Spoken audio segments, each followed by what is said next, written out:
आज शिवरायाचा अभिषेक सोहळा पार पडतोय राज्यभरामध्ये. आज शिवराज्याभिषेक दिनांकानुसार आहे, परंतु या दिवशी छत्रपती शिवरायांनी खऱ्या अर्थानं शिवशाही निर्माण करण्याची सुरुवात केली.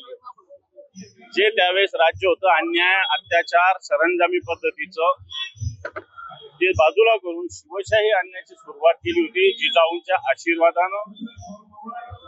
मला असं वाटतं आज पुन्हा एकदा या देशात शिवशाहीची आवश्यकता आहे, छत्रपती शिवरायांच्या राज्यकारभाराची आवश्यकता आहे, एवढंच आजच्या दिवशी सांगता येईल. दादा, समाज कल्याण आणि आदिवासी विभागाचा पैसा पुन्हा लाडक्या बहिणीसाठी वळवला जात आहे असा आरोप करण्यात आलेला आहे यशवंतराव ठाकूर यांनी. आणि असं देखील ते म्हणालेले आहेत की फक्त लाडक्या बहिणी योजनेचा उपयोग निवडणुकीसाठीच करण्यात आला आहे. नाही, हे सत्य आहे. समाज कल्याणचा पुन्हा निधी वळवण्यात आला आणि माझ्या माहितीप्रमाणे समाज कल्याण जो निधी देताना फक्त अनुसूचित जातीच्या महिलांना द्यावा अशा पद्धतीनं तो निधी देण्यास मान्यता सामाजिक न्याय विभागानेच दिलेली. खरं तर अनुसूचित जाती किंवा जमाती सुद्धा यांना दिलं जावं त्याच्याविषयी काही प्रश्न नाहीये, परंतु मला असं वाटतं सगळ्यांना सोबत दिलं पाहिजे. आणि सगळ्यात महत्वाचं, सामाजिक न्याय विभागाच्या निधीचा खर्चाचा उद्देश वेगळा आहे. फक्त एखाद्या महिलेला 1500 रुपये देणं एवढा पुरता त्याचा उद्देश नाही. फक्त या सगळ्या उद्देशाला आताच्या घडीला राज्य सरकार हरताळ पासतंय असं सांगून त्यांनी एक टाळलेलं आहे की आम्ही हा निधी केला काय अनुसूचित जातीच्या. पण तुमचं अनुसूचित म्हणजे हा सामाजिक न्याय विभागाचा स्वतंत्र निधी असताना दुसऱ्या योजनेकडे वळवता येत नाही, तरी सरकार वळवत आहे आणि सामाजिक न्याय विभागाला कवडीची किंमत देत नाही. आदित्य ठाकरे यांनी मुख्यमंत्र्यांना पत्र लिहिले आहे गुलाबा जेट्टी उभारण्याआधी सुनावणी घेण्यात यावी म्हणून. सत्य जन सुनावणीची आवश्यकता आहे, लोकांवर जबरदस्ती करण्याची आवश्यकता नाही. आदित्य साहेबांची भूमिका अतिशय योग्य आहे. राज्य सरकार आलमपट्टीबाबत अधिकृत भूमिका जाहीर करणार आहे. जलसंपदा विभागाने याबाबत कोणती भूमिका जाहीर केल्याचं मागच्या काळात काही बैठका झाल्या माझ्या माहितीप्रमाणे आणि याच्याविषयी जनतेचा एक रोष आहे. आलमपट्टीच्या बाबतीत ज्या पद्धतीने आमच्या त्या भागातील नेते सतेज पाटील यांनी या सगळ्या भूमिका सगळ्या महाविकास आघाडीला घेऊन मांडलेली आहे. वाटतं ही भूमिका सत्ताधारी पक्ष एक प्रकारे वेगळी भूमिका रेटण्याचा प्रयत्न करतोय, त्याला आमचा विरोध आहे.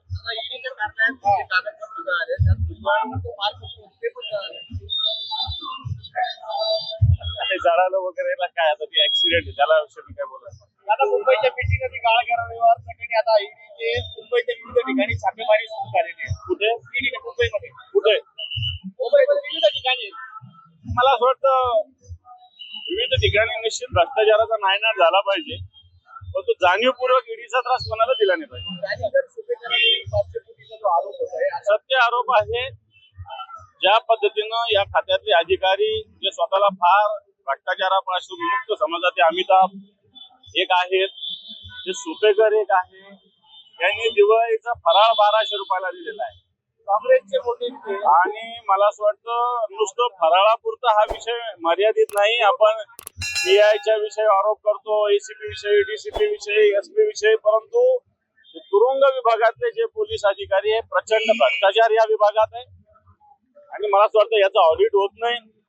आणि या सगळ्या ह्याच्यामध्ये कायद्यांना कुठेही न्याय मिळत नाही. कायद्यांचं मला असं वाटतं, मी सुद्धा जेलमध्ये आंदोलनाच्या माध्यमातून जाऊन आलोय, कायद्यांचं जर जीवन बघितलं, सगळ्या व्यवस्था बघितल्या तर मला असं वाटतं कायद्यांच्या चाळूवरचं लोणी संबंधित तुरुंगाधिकारी सातत्यानं खात असतात. तुम्ही शेतकऱ्यांसाठी आंदोलन करताय, दुसरीकडे हिंगोलीमध्ये शेतकऱ्यांनी आमचे किल्ले घ्या मात्र पीक कर्ज द्या अशी मागणी केली.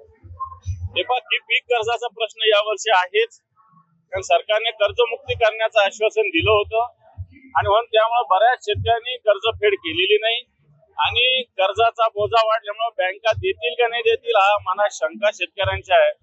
आणि मला असं वाटतं त्याच्यामुळे उद्विग्न होऊन शेतकऱ्यांनी आमच्या किडण्या घ्या अशा प्रकारची भूमिका मांडली. शिरसाट आणि तुमचा वाद पाहायला मिळतो, एकमेकांवर टीका पाहायला मिळते. काल लग्नात गळाभेट झाली.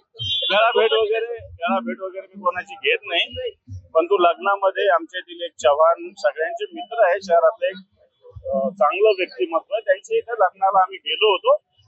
तर संजय शिरसाट होते. हातात हात मिळवणं मला असं वाटतं असं काय मी काय व्यक्तिगत मी ज्या गोष्टी भूमिका मांडल्या त्या मांडलेल्या आहे. त्याच्यामुळे असं भेटू नये, पाहू नये, बोलू नये, मला असं वाटतं ह्या भूमिका मला नाही मान्य. राज्य सरकारने म्हणजे 6 जून पर्यंत जे बियाणे विकू नका ते झालं नाही. मात्र या अगोदरच बोगस बी बियाणे गुजरातवरून आले आहे तिथे पण झालेले अमरावतीमध्ये. अमरावती नाही, महाराष्ट्रात चालू आहे. कित्येक ठिकाणी गुन्हे दाखल झाले. कृषी अधिकारी गुन्हे दाखल करायला मागे पुढे पाहतात. कंपन्याचे हस्तकाने कृषी विभागाचे अधिकारी बनलेले आहेत. बोगस बियाणे तर कित्येक बियाणाला तिथं परमिशन नसताना खुलेआम विकलं जातं. परंतु राज्याचं कृषी विभाग सुस्तपणे झोपलेलं आहे. मनपा निवडणुकीत एकत्र लढण्यात